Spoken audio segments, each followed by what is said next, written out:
Bismillahirrahmanirrahim. Assalamualaikum warahmatullahi wabarakatuh. Alhamdulillahirabbil alamin. Allahumma shalli ala sayyidina Muhammadin wa ala ali sayyidina Muhammad. Teman-teman, selamat datang di acara ngeteh bersama saya Amri. Dan pada hari ini kita ditemani oleh guru kita, sahabat kita, Ustaz Rizky Fadilah. Assalamualaikum Ustaz. Waalaikumsalam warahmatullahi wabarakatuh. Sehat Ustaz ya? Alhamdulillah, sehat walafiat. Insyaallah Teman-teman semua. Insyaallah. Baik Ustaz, pada kesempatan kali ini dalam acara ngetehnya kita ini ngeteh ngobrolin tentang hati, ngobrolin tentang hidup.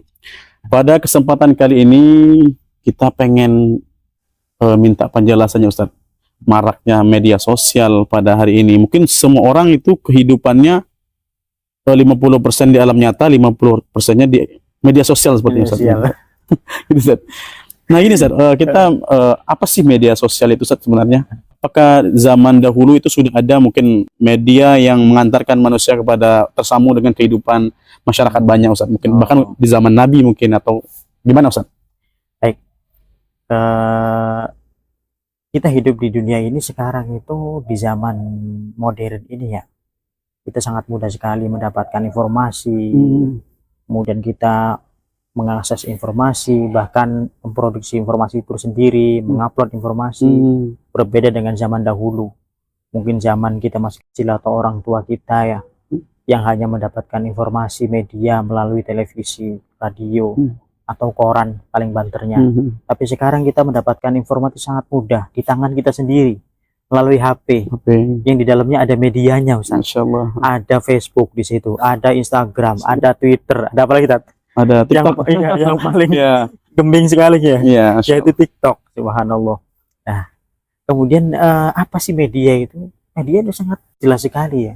Ya, sosial media. Media adalah sebagai wasilah perantara, sedangkan sosial ada kemasyarakatan ya. Jadi sosial kemasyarakatan itu seperti apa? Dan dengan itu kita mendapatkan informasi-informasi dengan cepat gitu.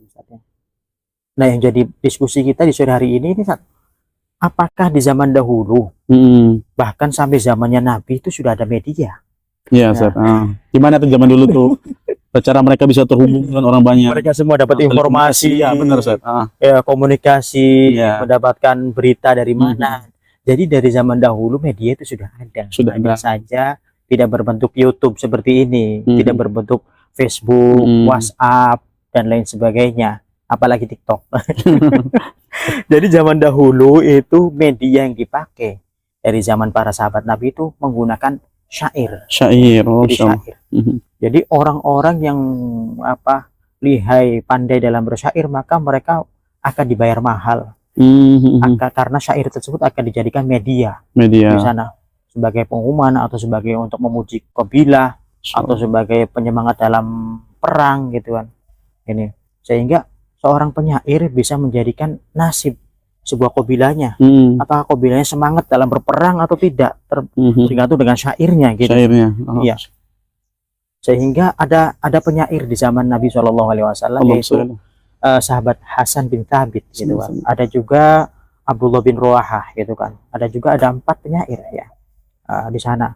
Dan syair-syair tersebut diantaranya adalah syair yang berbunyi wa ajmalu minka lam taraqtu aini wa ahsanu minka lam talid nisa'u ulidta mubarakan min kulli aibin ka'anna lam talid nisa'u. Jadi yang artinya mata ini yang tidak pernah melihat ya yang paling indah selain darimu ya Rasulullah.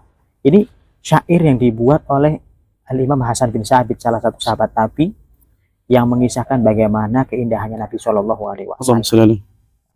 Jadi syair sebagai salah satu.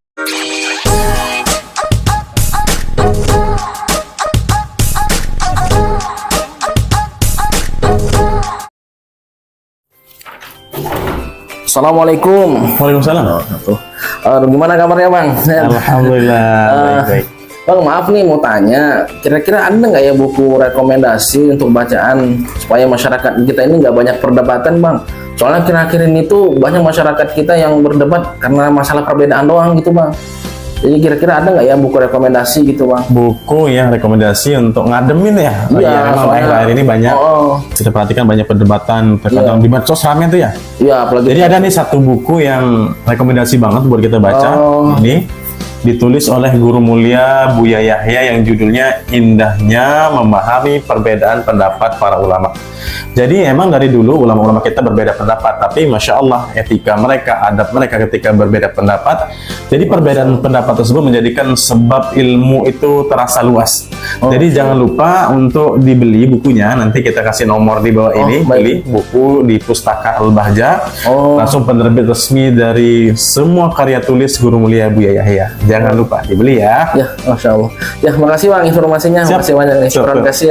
Assalamualaikum warahmatullahi wabarakatuh. Waalaikumsalam.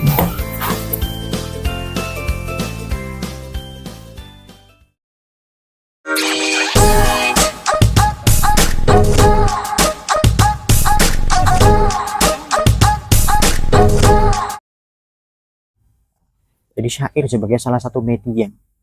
Nah, muncul juga ada salah satu burdah. Burdah Ustaz ya? Insyaallah. Burdahnya Imam Busiri itu yang bisa dibaca, Maulaya sholli wasa. Itu karena medianya para ulama zaman dulu, maka Imam Busiri juga melahirkan membuat karya monumental beliau melalui burdah itu, syair yang bagaimana dengan syair memuji Nabi Muhammad SAW.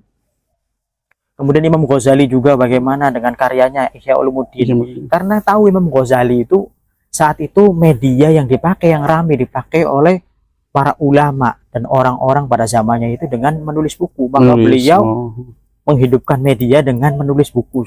Ibaratnya bikin kontennya itu di dalam buku gitu kan. Sehingga bisa dimanfaatkan oleh orang-orang yang hidup di zamannya begitu. Nah, maka dari itu kita sudah tahu bahwasanya media yang sekarang ini ibarat dianalogikannya di zaman dahulu itu bagaimana seperti mengarang kitab, menulis syair kan gitu. Itu sebagai media mereka. Kemudian adapun mengenai hukum media seperti apa? Ya benar, Ustaz. Kita itu kan setiap hari pakai media, bahkan kata antum, Ustaz.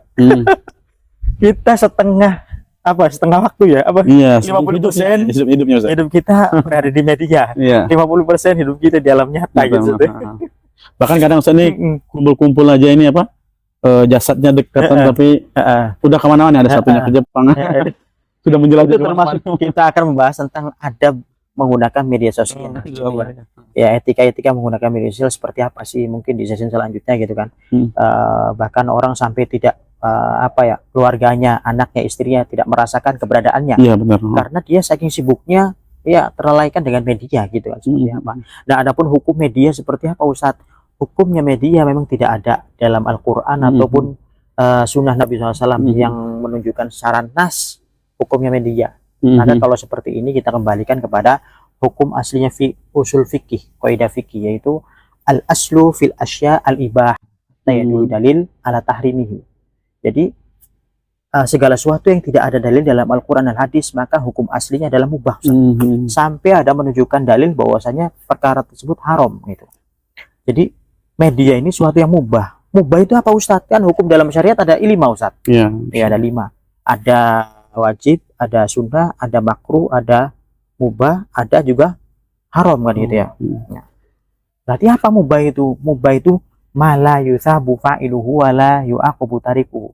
Suatu yang tidak diberi pahala kalau dikerjakan, kalau ditinggalkan enggak disiksa, enggak dihukum gitu. Nah, seperti apa contohnya, Ustadz? Ya banyak. Contohnya seperti tidur, minum. Nah, ini mana tadi minum dulu, Ustadz. Bismillah.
Ini mubah Ustaz. Jadi minum itu hukumnya mubah Ustaz.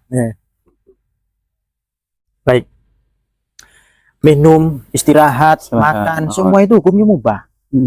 Nah, mubah itu nggak diberi pahala dan kalau ditinggalkan juga tidak mendapatkan dosa. Tapi yang mubah ini Ustaz bisa dihukumi menjadi sunnah, akan mendapatkan pahala. Kapan?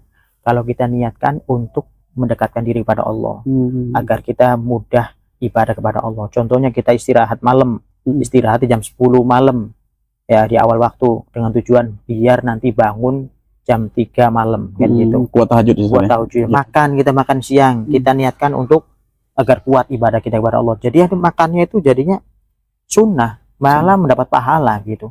Begitu juga wasailul i'lam, begitu juga media sosial yang awalnya mubah ya. Awalnya mubah, nggak ada pahalanya ya. Mau kita pegang HP, mau kita buka WhatsApp, mau kita buka TikTok, mau kita buka YouTube, kita di asli mubah. Tapi bisa menjadi berpahala kalau kita gunakan untuk yang positif. Gimana yang positif itu ya, kita nge-share apa konten-konten Islami, hal-hal yang manfaat untuk komunikasi suami istri. Itu komunikasi suami istri juga jangan dibayangkan itu hal-hal yang biasa, itu ibadah juga, pahala juga Ustaz. Insyaallah. Karena suami istri itu semuanya itu apa? Semuanya itu apa? Ibadah. Bukan suatu yang buat ibadah. Karena ibadah itu ada ibadah mahdhuh sama ghairu mahdhuh gitu. Loh, yang mahdhuh itu apa? Yang berkenaan dengan rukun dan syarat kayak sholat, puasa, haji, itu rukun syarat. Kalau ghairu mahdhuh, ibadah yang enggak ada sangkut pautnya rukun dan syarat gitu. Ya seperti kayak suami istri itu. Ngobrolnya, sentuhannya, kemudian cari nafkahnya, semuanya ibadah. Nah, begitu juga media sosial. Kalau kita gunakan untuk melihat yang bukan halal bagi kita, merasa nikmat bahkan itu, ya itu maka jatuhnya menjadi haram. Nah, hukumnya itu. Maka ibaratkan seperti gelas inilah, gelas asli mubah ya, buat kita minum, buat apa. Tapi kalau yang dituangkan ini bukan teh, yang dituangkan ini minuman keras. Jadi gimana hukum memakai gelas ini, meminum ini? Haram kan gitu. Sama ini juga memakai teh ini aslinya ini nggak haram gitu. Karena kita gunakan untuk hal-hal baik, tapi kalau kita mohon maaf kita gunakan untuk menonton video yang tidak dilarang Allah. Jadi wasilah haraman maksudnya. Jadi wasilah keharaman. Makanya ingat kata antum wasilah Ustaz. Jadi kaidah fikih berkata lil wasail hukmul maqasid. Jadi untuk menghukumi wasilah itu kita melihat dengan hukum tujuannya. Kalau tujuannya adalah kebaikan, kita bikin konten yang baik, share ceramah yang ceramahnya ustadz-ustadz atau linknya atau jadwal pengajiannya, maka media sosial yang kita pakai itu menjadi malah diberi pahala malah. Bahkan malah wajib kalau memang orang-orang itu nggak pada tahu kecuali dengan media itu, gitu kan. Kecuali dan sebaliknya kalau dengan media itu malah kita berbuat keharaman maksiat, maka menjadi hukumnya haram. Mungkin itu Ustaz ya, hukum tentang media sosial. Tapi kalau kita lihat perkembangan akhir ini dunia permedsosan Ustaz, memang tadi Masya Allah medsos ini, media sosial itu bisa menjadi sebab kita dapat pahala, bisa menjadi sebab kita mendapatkan dosa, tergantung penggunaannya Ustaz. Tergantung digunakan wasilahnya untuk apa. Tapi kan sejauh ini mungkin orang memahami medsos itu cuma kayaknya untuk hiburan aja Ustaz ya. Hiburan. Di dalamnya mungkin ada hal-hal yang mungkin kita lakukan itu tidak bermanfaat, tapi diikuti orang. Itu gimana Ustaz? Nah, kita bikin konten makan-makan ya Ustaz. Jadi orang terinspirasi, pengen kayak gitu juga. Kadang kan niat orang mungkin nge-share kebaikan, pengen dapat pahala Ustaz. Mungkin apalagi kan untuk saat ini kalau kita lihat dunia permedsosan itu bisa untuk menghasilkan uang Ustaz. Gimana tuh Ustaz? Ada orang pengen ngikutin tapi ya niatnya untuk nyari uang aja tuh Ustaz. Gimana Ustaz? Jadi gini, jadi di dalam menggunakan media sosial itu ada adab-adabnya ya. Adab etika menggunakan media sosial. Yang pertama itu tidak adanya keharaman atau perbuatan dosa di situ. Kita tidak melihat suatu yang membuka aurat. Kemudian kita tidak menge-share suatu yang menjadikan fitnah ya, memprovokasi, bahkan sampai adu domba kan. Banyak sekarang ada di YouTube ya, di Instagram ada oknum yang menge-share yang membuat apa ya, gaduh menjadikan orang benci kepada satu kelompok, itu kan tidak baik juga Ustaz. Jadi tidak ada suatu kemaksiatan gitu di situ. Kemudian adab selanjutnya juga pastikan di saat kita mengupdate sesuatu juga tidak ada yang tersinggung gitu Ustaz. Jadi di saat kita berbicara secara langsung dengan orang itu tidak seyogianya, tidak pantas, maka kita tulis di media sosial juga tidak pantas kayak gitu. Karena itu juga menunjukkan tidak baik. Kemudian yang ketiga, memakai medsos dengan secukupnya. Yang secukupnya itu apa? Ya kita misalkan komunikasi dengan pasangan, atau hanya ingin melihat berita, atau melihat sebetulnya saja tidak sampai menghabiskan waktu dengan media sosial kan. Yang antum pertanyaan tadi kan yang ketiga ya, ada orang menghabiskan waktunya di media sosial itu ya kan. Jadi ada orang yang menghabiskan waktunya di media sosial sampai dia sama istrinya ya, hidup dengan istrinya seperti tidak hidup sama istrinya. Sama anaknya diabaikan. Cuma ada jasadnya aja. Ada jasadnya aja. Pikirannya kehadirannya ada tapi seperti tidak ada kayak gitu. Maka kita rasakan tawanya seorang istri, tawanya anak, seperti itu. Jangan sampai kita malah naudzubillah min dzalik, malah kita tenggelam dalam menggunakan media sosial sampai kita meninggalkan sholat. Ini malah jadi hukumnya haram. Insyaallah. Iya, melalaikan jadi. Makanya min husni islamil mar'i tarkuhu ma la ya'ni.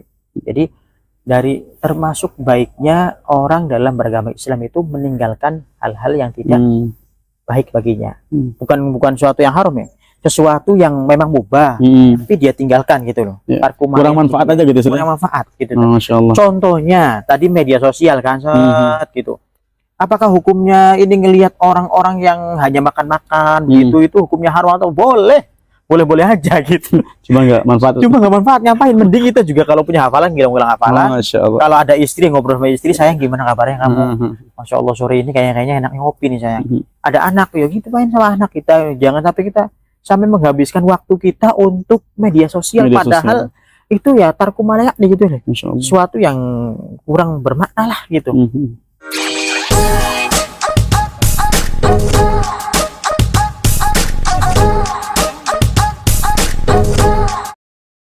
Jadi kalau kita di rumah ya sekiranya kita bisa dirasakan kehadiran kita di hadapan istri kita.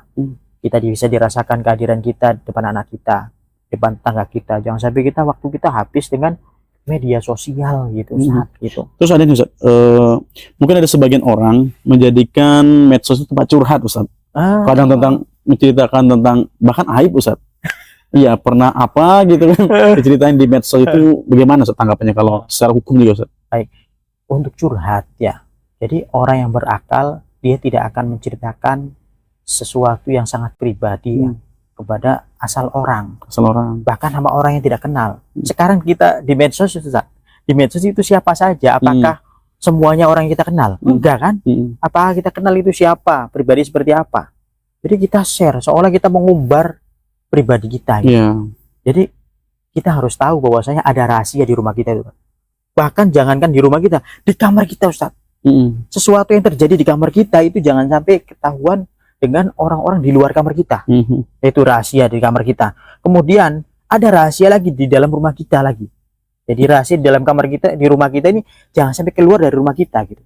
Ada rahasia di kamar kita, ada rahasia di rumah kita Ustaz. Jadi orang yang cerdas bahkan tidak menceritakan atau tidak curhat kecuali kepada orang yang percayai, orang yang amanah gitu kan. Dan hanya orang dungu gitu. Orang dungu yang menceritakan apa yang curhat di medsos gitu. Aduh, pagi-pagi mau berangkat kerja kan.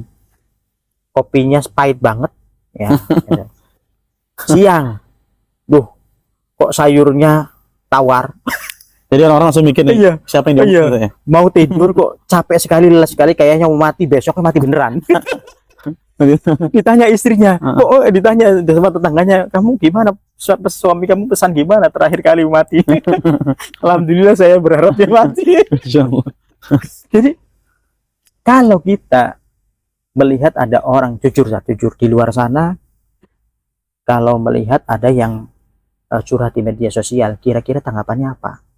Satu, orang itu pasti semuanya mengabaikan. Ngapain kan ya? Bodoh amat ya. Bodoh amat. Yang masalah masing-masing.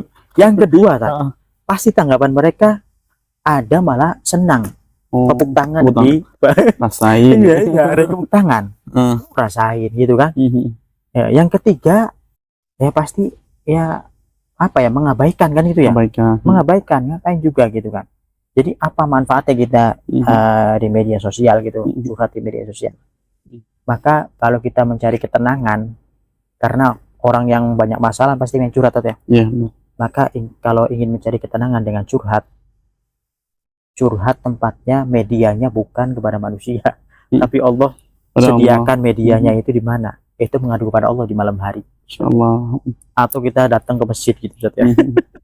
Seperti itu mungkin. Jadi harus benar-benar bijak dalam menggunakan media sosial pada tempatnya gitu ya. Itu Ustaz ya. Terus mungkin gini Ustaz, sebenarnya untuk saat ini media sosial itu sebenarnya harus kita jauhi atau kita manfaatkan. Misalkan ini, kita tuh tidak bisa memberhentikan aliran air, tapi kita bisa membuat cabang-cabang aliran sungainya. Nah, untuk media sosial ini sendiri Ustaz, kita itu bagusnya apa sih ya? Nggak mau ikut-ikutan, nggak mau pakai HP dan segala macam. Atau emang udah zaman yang nggak bisa kalau nggak pakai HP gitu. Gimana Ustaz? Baik, memang benar kata Antum Ustaz. Ini zamannya sudah pakai teknologi, pakai media sosial. Bahkan kalau yang nggak pakai sekalipun, maka akan bingung. Saudaranya mau hubungin susah, istrinya mau hubungin susah, anaknya susah. Maka bagaimana kita menghadapi zaman ini? Kita pakai media sosial. Justru kita wajib memakai media sosial dengan kita gunakan untuk hal-hal positif, untuk dakwah. Maka kita jadikan media sosial itu yang membawa kita ke surga gitu loh. Surga, Masya Allah. Bukan malah membawa kita nyasarkan neraka gitu. Iya kan? Kita gimana caranya? Ya kita jadikan media sosial kita untuk medan atau untuk ladang dakwah kita kepada Allah Subhanahu wa taala. Nah, bagaimana caranya? Yang pertama adalah di saat kita tidak pakai media sosial kecuali dengan niat karena Allah Subhanahu wa taala. Dengan niat. Kemudian yang kedua, caranya gimana? Yaitu kita dengan memfilter. Memfilter itu dengan memilih konten atau artikel yang akan kita gunakan untuk kita share di teman-teman ya. Karena kata Imam Muhammad bin Sirin, agama adalah amanah gitu ya. Ya. Agama adalah amanah, maka dari siapa kamu mengambilnya? Faltangdur aman takut dinakum itu kan. Maka lihatlah kamu dari mana ngambil agama ini. Iya benar banget. Nggak salah-salan gitu. Misalkan konten ini ahli sunnah wal jamaah, alhamdulillah kan gitu kan.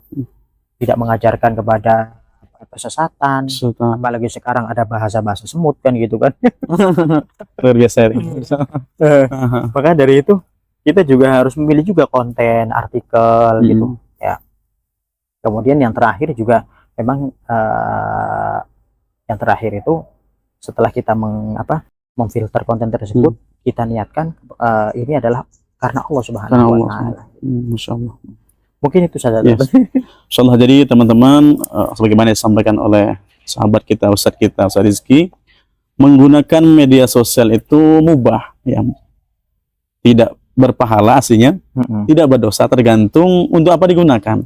Nah, kalau kita gunakan untuk menyebarkan kebaikan, maka dia akan menjadikan pahala di hadapan Allah SWT. Dan sebaliknya, jika kita gunakan untuk meng-share sesuatu yang membuat orang sakit hati, mungkin dengan komentar kita, dengan konten kita, atau bahkan artikel-artikel, ceramah-ceramah yang mungkin mengajak kepada kesesatan, maka itu bisa menjadi asbab dosa untuk kita gitu Ustaz ya. Maka pesannya kita harus bijak dalam menggunakan media sosial. Gunakan sebaik mungkin, jadikan media sosial kita itu sarana kita mendapatkan pahala sehingga menjadi asbab kita menuju surganya Allah SWT. Jangan malah sebaliknya, ternyata kita membuka pintu neraka lewat handphone kita Ustaz. Masya Allah. Mungkin cukup pada sesi kali ini. Semoga Ustadz diberikan kesehatan, diberikan panjang umur. Insyaallah pada sesi selanjutnya kita akan banyak-banyak berbincang untuk mendapatkan ilmu dari Ustadz kita, sahabat kita Ustadz Rizky. Mungkin untuk penutup kita minta kepada Ustadz untuk membacakan doa Ustadz, doa keberkahan Ustadz, insyaallah. Mungkin kita langsung ditutup dengan doa kafaratul majlis. Iya, oh gitu Ustaz. Bismillahirrahmanirrahim. Subhanakallahumma asyhadu an la ilaha illa anta astaghfiruka wa atubu ilaik. Assalamualaikum warahmatullahi wabarakatuh.